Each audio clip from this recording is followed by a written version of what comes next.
Hello and welcome to Uplifted Living, the podcast for living uplifted. I'm Nick Gilbert, and I'm truly grateful you're here today.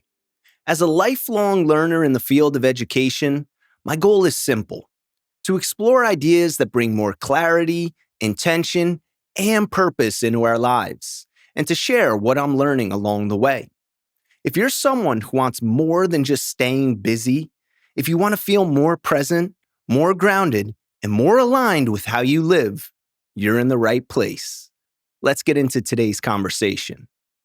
If you've read the books, listened to the podcasts, watched the videos, and you still feel stuck, I want to start by saying this clearly.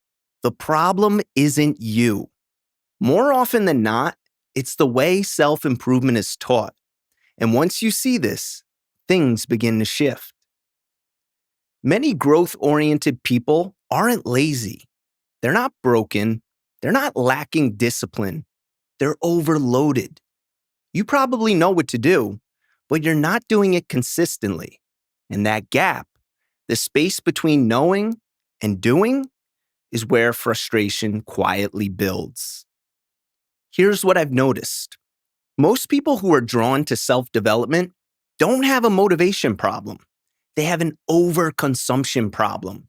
They're taking in ideas faster than they can integrate them. Every new book adds another habit. Every podcast adds another should. Every video raises the bar just a little higher. And slowly, almost without noticing, self-improvement stops feeling empowering and starts feeling heavy. What once felt hopeful begins to feel like pressure. Here's an uncomfortable truth that doesn't get said often enough. Self-improvement doesn't fail because you don't want it badly enough. It fails because it's framed as more, when what most people need is less.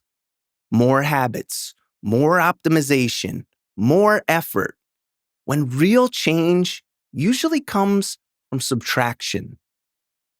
There's a trap that thoughtful, self-aware people often fall into. You start preparing instead of becoming. You're learning, but not living. Consuming, but not practicing. Because consuming feels productive and it doesn't require discomfort. And the deeper you go, the more knowledge you carry, the worse you feel for not acting on it. That's not growth. That's guilt disguised as progress. So if this resonates with you, I want you to hear this without judgment. There is nothing wrong with you. You didn't fail at self-improvement. Self-improvement failed to support you properly because no one told you this. Progress requires fewer decisions, not more. What actually works is simple, not flashy, not exciting, but deeply effective. One priority, one system, one small promise you can keep daily. Not motivation, not willpower, evidence. You don't build confidence by thinking your way into it. You build confidence by keeping small commitments.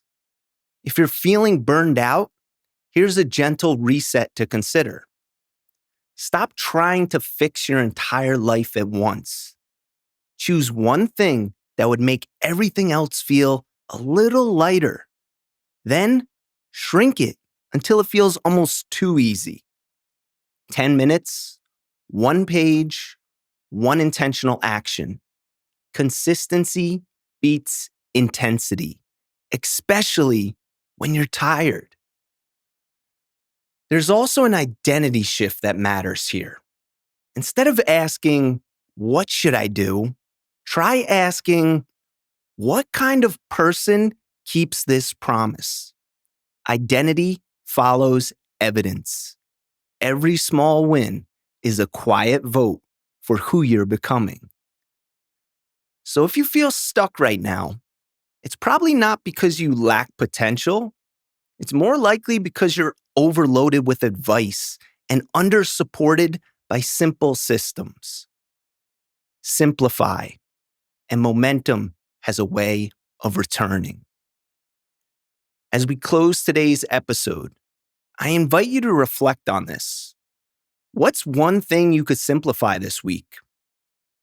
If this episode resonated with you, please consider following or subscribing to the show and sharing it with someone who might benefit from hearing it.